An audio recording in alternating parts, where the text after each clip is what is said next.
সকল উচ্চ মাধ্যমিক পরীক্ষার্থীকে এসপি ম্যাম ক্লাস এডুকেশনাল চ্যানেলে স্বাগত।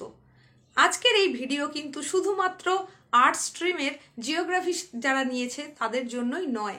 হ্যাঁ, এই চ্যানেল থেকে হয়তো প্রোভাইড করা হয় শুধুমাত্র জিওগ্রাফি বিষয়ক জিনিস মানে সমস্ত ক্লাস, কিন্তু তাহলেও এই ভিডিওটা আজকের এই ভিডিওটা সমস্ত স্ট্রিমের সমস্ত ছাত্রছাত্রীদের জন্যই।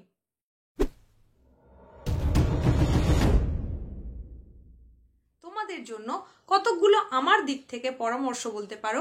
এই যে মাত্র আর 7টা দিন বাকি পরীক্ষার তোমাদের বোর্ড এক্সামের, সেই বোর্ড এক্সামের আগে আমার মনে হয়েছে যে তোমাদের কিছুটা হলেও তোমাদেরকে একটু মোটিভেশনাল কিছু কথাবার্তা যেটা বলা প্রয়োজন, যার জন্য তোমরা নিজেদেরকে নতুন করে উজ্জীবিত করে তুলবে এবং পরীক্ষাটা খুব ভালো করে দিতে পারবে। তার জন্যই আজকের এই ভিডিওটা। সকল উচ্চ মাধ্যমিক পরীক্ষার্থীকে এসপি ম্যাম ক্লাস এডুকেশনাল চ্যানেলে স্বাগত। আজকের এই ক্লাসে যেহেতু কোনো বিষয়ভিত্তিক আলোচনা হচ্ছে না, তাই এটা কিন্তু শুধুমাত্র ভূগোল বিষয়ের যারা শিক্ষার্থী রয়েছে বা পরীক্ষার্থী রয়েছে শুধু তাদের জন্যই আজকের ভিডিওটা কিন্তু নয়। আজকের এই ভিডিওটা কোনো নির্দিষ্ট স্ট্রিমের জন্যও নয়, প্রতিটা স্ট্রিম অর্থাৎ কলা বিভাগ, বিজ্ঞান বিভাগ, বাণিজ্য বিভাগ, সমস্ত বিভাগের প্রতিটা উচ্চ মাধ্যমিক পরীক্ষার্থীর জন্যই কিন্তু আজকের এই ভিডিও। তোমাদের সেই বহু প্রতীক্ষিত যে বোর্ড এক্সাম, সেটা তো একেবারে তোমাদের ঘাড়ের উপরে প্রায় নিঃশ্বাস ফেলছে বলা যায়। তোমরা নিশ্চয়ই তার পায়ের আওয়াজটা শুনতে পাচ্ছ। আর মাত্র একটা সপ্তাহ বাকি তোমাদের এই পরীক্ষার। এই যে পরীক্ষার এক সপ্তাহ আর বাকি থাকলো, এই একটা সপ্তাহকে তুমি কিভাবে কাজে লাগাবে, কিভাবে কাজে লাগালে তুমি তোমার পরীক্ষাটা সুন্দর করে তো দিতে পারবেই, এবং একটা কাঙ্ক্ষিত যে মান, তোমার যে আশা রয়েছে যে হ্যাঁ আমি এত পার্সেন্টেজ পেতে পারি, সেই কাঙ্ক্ষিত মানটাও তুমি অর্জন করতে পারবে, সেই বিষয়েরই কিছু পরামর্শ আমি দিতে চলেছি এই ভিডিওতে। প্রথমেই আমি তোমাদেরকে যে কথাটা বলবো সেই কথাটা হচ্ছে যে তোমরা নতুন করে এখন কোনো কিছু নতুন করে তৈরি করতে যেও না। তোমাদের প্রত্যেকটা স্ট্রিমের সকল ছাত্রছাত্রীকেই কিন্তু আমি কথাটা বলছি। হ্যাঁ, তোমরা এতদিন পর্যন্ত পুরো বছর ধরে যে প্রিপারেশনটা নিয়েছো, সেই প্রিপারেশনটাকে এখন শুধু রিভিশনের পালা। নতুন করে কোনো কিছু কিন্তু করতে যদি যাও, তাহলে তুমি এতদিন পর্যন্ত যেগুলো করলে সেগুলোরও বেশ কিছুটা অংশ কিন্তু তুমি ভুলে যাওয়ার সম্ভাবনা থেকে যাবে। নতুনটাকে তৈরি করতে গিয়ে ওগুলোর প্রতি নজরটা যদি কম দিয়ে ফেলো, তাহলে কিন্তু সেটা তোমার জন্য খারাপই হবে। তাই আমি বলবো যে নতুন কিছু আর তৈরি করো না, রিভিশনের দিকে এখন খালি মন দাও। খুব ভালো করে রিভিশন করো। এখন যদি প্রতিটা প্রশ্ন আমি তোমাদেরকে লিখে অভ্যেস করতে বলি, সেটার মতো সময় নেই। তাই রিভিশন মানে এখন শুধুই পড়ো। আর যেটা করতে পারো সেটা কি না, তোমাদের যে বিভাগের যে বিষয়ে ছবি আঁকা রয়েছে সেইগুলোর জন্য একটা নির্দিষ্ট সময় বেছে নাও, দিনের একটা নির্দিষ্ট সময় বেছে নাও। সেই সময় ছবিগুলো কিন্তু তোমাকে প্র্যাকটিস করতেই হবে। ওটা আর বলবো না যে শুধুমাত্র চোখ বুলিয়ে নাও, ওটা কিন্তু তোমাকে এখনো পর্যন্তই করতে হবে, তোমাকে এঁকে অভ্যেস করতে হবে। তো আমার মনে হয় ভূগোল যারা নিয়েছো তাদের তো অতি অবশ্যই অনেক ছবি আঁকার আছে। যারা বিজ্ঞান বিভাগে রয়েছে সেখানেও নিশ্চয়ই রয়েছে, অনেক ছবি আঁকতে হয়।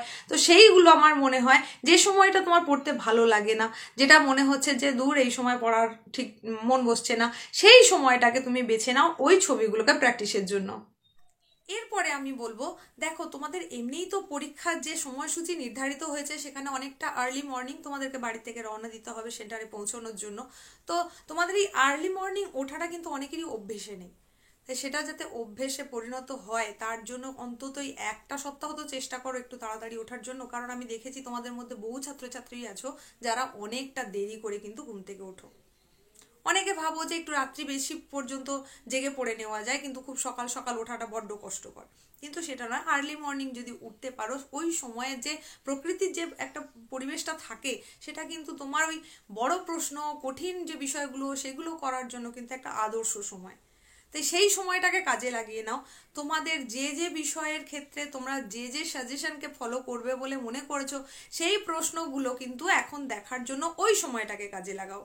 এরপর তোমাদের বলবো যে যেই সময়তেই তুমি পড়ার জন্য বেছে নাও না কেন, যেই সময়টাকেই, সেই সময়টাই কিন্তু একটা না অনেকটা সময় ধরে পড়তে চেও না। তাহলে কি হবে, যে প্রশ্নটা তুমি বারবার করে তৈরি করার চেষ্টা করছো বা একাধিক প্রশ্ন যে তৈরি করার চেষ্টা করছো, সেটা তোমার ওই পড়াই হবে, সেটা ঠিকঠাক আত্মীকরণ কিন্তু হবে না, সেটা বোধগম্য কিন্তু হবে না। তুমি রিভিশনে বসেছো ঠিকই, কিন্তু সেটা যদি তোমার মস্তিষ্কে ঠিকঠাক না পৌঁছয়, তাহলে তো কাজের কাজ কিছুই হলো না। সেই কারণে তোমরা গ্যাপ দিয়ে দিয়ে পড়ো। কিছুটা সময় অন্তর অন্তর একটু করে রিল্যাক্সেশনের জন্য তুমি একটু হাঁটাচলা করে নিতে পারো, একটু বেশি করে জল খেয়ে নিতে পারো, যেটা তোমাকে তোমার এনার্জিটাও বাড়াবে, তোমাকে একটুখানি রিল্যাক্স করবে।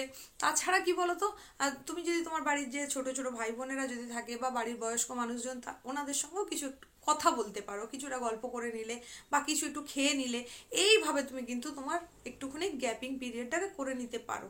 তো তার জন্য আবার সে গ্যাপটা দিতে গিয়ে অনেকটা সময় যদি তুমি যে আচ্ছা ঠিক আছে, তো এতটা সময় পড়লাম, এখন বেশ কিছুক্ষণ একটু রিল্যাক্স করাই যায়, সেটা করতে গেলে কিন্তু তোমার পড়ার সময়টা কমে যাবে, কারণ সময় একেবারেই প্রায় আর নেই। তাই এই সময়টার কিন্তু অধিকাংশটাকেই তোমাকে কাজে লাগাতে হবে, কিন্তু তার মাঝেও যাতে একটু করে গ্যাপ দিতে পারো, তোমার এই মাথার অংশটাকে যাতে একটু করে রিলিফ দিতে পারো, তো তার জন্যই কিন্তু আমি এই রিল্যাক্সেশনের কথাটা বললাম। এরপরে আমি তোমাদের বলবো যে দিনের যে যে সময়গুলো তোমাদের পড়তে ভালো লাগে না, তার মধ্যে একটা সময় বললাম বেছে নিতে, যে সেই সময় তোমরা আঁকাগুলোকে প্র্যাকটিস করো। তাছাড়াও আরও বেশ কিছু সময় আছে যে সময়গুলোয় কিন্তু তোমাদের পড়তে ভালো লাগে না, সেই সময়গুলোয় আমার মনে হয় যে তোমরা টেস্ট পেপার থেকে বা আরও বিভিন্ন জায়গা থেকে, বিভিন্ন বই থেকে বা তোমাদের টিউশন টিচারের থেকে যে সমস্ত এমসিকিউ এসিকিউ যেগুলো জোগাড় করতে পেরেছো, আমার মনে হয় ওই প্রশ্নগুলো যদি ওই সময়টাই দেখে নিতে পারো, তাহলে সেটা কিন্তু অনেকটাই কার্যকরী হবে। কারণ অনেকটা লেন্দি পড়া হলে তোমার কাছে হয়তো সেটা বোরিং ফিল হতে পারে, আর এক্ষেত্রে যেহেতু শর্ট টাইপ কোশ্চেন অ্যান্সার, তাহলে সেই বোরিং ফিলিংসটা তোমার যেমন আসবে না, তেমনি কিন্তু সময়টাকেও তোমার ঠিকঠাক করে ইউটিলাইজ করা হয়ে যাচ্ছে। তাই তুমি এইভাবে সময়টাকে কাজে লাগাতে পারো। আর ওই রাত্রিতে যে খাবারটা তোমাদেরকে বলছি 8টা সাড়ে 8টার মধ্যে বা 9টার মধ্যে, হার্ডলি 9টার মধ্যে শেষ করে ফেলতে, বা তার থেকেও বেশি হলে 9:30, এরপরে কিন্তু খাবারটা খেতে যেও না। তো এই খাবার খাওয়ার পর তোমার যে কাজটা হবে সেটা হচ্ছে, তুমি সারা দিনে যেটা করলে, যে সাবজেক্টটা নিয়ে দেখলে, যেটা যে যে কাজগুলো করলে, সেটাকে তুমি একবার রিকল করে নাও। তুমি একবার মানে ভালো করে তুমি বুঝে নাও যে কি কি তুমি করলে। সেইখানের মধ্যে হয়তো মনে হলো যে ওটা কি করেছিলাম, ওটা তো ঠিক মনে পড়ছে না, কি দেখেছিলাম মনে পড়ছে না, সঙ্গে সঙ্গে তুমি একটু দেখে নাও। এটা কিন্তু খুব কার্যকরী, এটা খুব কার্যকরী, এবং আমি নিজে এই বিষয়ে অভিজ্ঞ বলেই কিন্তু আমি বললাম, আমার নিজের ক্ষেত্রেও যেন আমি ওটা ফলপ্রসূ যে সেটা জানি, দেখেছি, সেই জন্যই এই পরামর্শটা তোমাদেরকে দেওয়া প্রয়োজন বলে আমার মনে হয়েছে। তুমি সারাদিনে কতটা অংশ কি করলে সেটাকে একবার তুমি যদি রিচেক করে নিতে পারো, তার থেকে বেশি ভালো কিচ্ছু হতে পারে না। আর এখন যে কথাটা আমি তোমাদেরকে বলবো, এটা যদি তোমরা করতে পারো, এই 7টা দিন যদি এইভাবে তোমরা তোমাদের পড়াশোনাটাকে চালিয়ে যেতে পারো, তাহলে কিন্তু তোমাদের যে কাঙ্ক্ষিত নাম্বারের আশা তোমরা করছো, যে নাম্বারটা তোমরা পেতে চাইছো, সেই নাম্বারটা পাওয়া কোনো ম্যাটারই করবে না। আমার তো মনে হয় খুব সহজেই সেটা তোমরা অ্যাচিভ করতে পারবে, এবং তোমার বাবা মাকে তো গর্বিত করতে পারবেই, তুমি নিজেও ভাবতেই পারবে না যে কি করে যে তোমার আশার বাইরে গিয়েও এত ভালো তোমার রেজাল্টটা হয়ে গেল। হ্যাঁ, সেই কাজটা তাহলে এখন শুনে নাও। এখন আমি যেটা বলবো তোমাদের, যে পুরো দিনের মধ্যে প্রত্যেকের ক্ষেত্রেই কিন্তু একটা নির্দিষ্ট সময় থাকে, যেই সময়টা পার্টিকুলার তোমার ক্ষেত্রেই, যে এই সময় আমার পড়াটা ভালো হয়। এটা কিন্তু সবার জন্য সমান নয়, এটা ম্যান টু ম্যান ভ্যারি করে। কারোর মনে হয় আর্লি মর্নিং আমি ভালো পড়তে পারি, কারোর মনে হয় না নির্জন দুপুরে আমি ভালো পড়তে পারি, কারোর মনে হয় সন্ধ্যের মুখে আমার ভালো পড়া হয়, কারোর মনে হয় ভোরের দিকে ভালো। তো বিভিন্ন জনের ক্ষেত্রে এটা টাইমটা বিভিন্ন রকম হয়ে থাকে। তো তোমাদের যে সময়টাকে মনে হচ্ছে যে এই সময়টা আমার পড়াটা ভালো হয়, সেই সময়টায় তোমাদেরকে তো আগেই বললাম যে বেশি মার্কসের যে যে কোশ্চেনগুলো, সেই কোশ্চেনগুলো তোমরা ওই সময়টায় দেখতে থাকো, যে সময় তোমাকে তুমি খুব মানে রিল্যাক্স ফিল করো, যে সময়টা তোমার পড়তে খুব ভালো লাগে, পড়াটাকে তুমি খুব ভালোবেসে করো, সেই সময় ওই প্রশ্নের উত্তরগুলো দেখার চেষ্টা করো। আর আগে যেমন তোমাদেরকে বলছিলাম যে এই রিভিশনের সময় নতুন করে লিখে প্র্যাকটিস করার মতো এত সময় পাবে না, তবে এই ক্ষেত্রে আমি বলবো বেশি মার্কসের যে প্রশ্নগুলো, সেগুলো লিখে অভ্যেস যদি তোমরা নাও করতে পারো, কিন্তু পয়েন্টগুলো, যে যে পয়েন্টগুলো অ্যান্সারের জন্য তোমরা নির্ধারণ করে রেখেছো বা ঠিক করেছো, সেই পয়েন্টগুলো ওই প্রশ্নের নিরিখে একবার করে, মানে জাস্ট জিস্ট করার মতন করে আর কি, একটা জিস্ট করলাম এই প্রশ্নের জন্য, এই জিস্ট আমি কি কি পয়েন্ট রাখবো, সেটা যদি তুমি একবার করে নিতে পারো, এটা তোমার মাথায় এমনভাবে বসে যাবে যে পরীক্ষার হলে কিন্তু তুমি একটুও না ঘাবড়ে, একটুও বিচলিত না হয়ে খুব সুন্দর করে লিখে আসতে পারবে। তাই আমার মনে হয় এটা তোমাদের জন্য খুব কার্যকরী হবে। দেখো তোমরা এই পন্থায় যদি তোমরা পড়াশোনাটা, এই লাস্ট 7 দিনের পড়াশোনাটা যদি এইভাবে করতে পারো, তোমাদের সফলতা কিন্তু কেউ আটকাতে পারবে না। তোমরা একটা কাঙ্ক্ষিত মানে এবং সেটা বেশ ভালো নম্বর নিয়ে উত্তীর্ণ হতে পারবে খুব সহজেই। ক্লাসটা আর বাড়াচ্ছি না, এই ছিল আমার পক্ষ থেকে তোমাদের জন্য পরামর্শ। তো আমার মনে হয় এই পরামর্শগুলো যদি তোমরা মানতে পারো নিশ্চয়ই তোমাদের উপকারী হবে, তাহলে সেগুলো একটু মেনে চলার চেষ্টা করো। তোমাদের জন্য আজকে আর ভিডিওটা বাড়াচ্ছি না, তোমাদের এই মাত্র যে কিছু দিনের সময়টা আছে সেই সময়টাকে খুব ভালো করে কাজে লাগিয়ে নাও। তোমাদের প্রত্যেকের পরীক্ষা খুব ভালো হোক, প্রতিটা স্ট্রিমের প্রতিটা স্টুডেন্টের পরীক্ষা খুব ভালো হোক এই কামনা করি।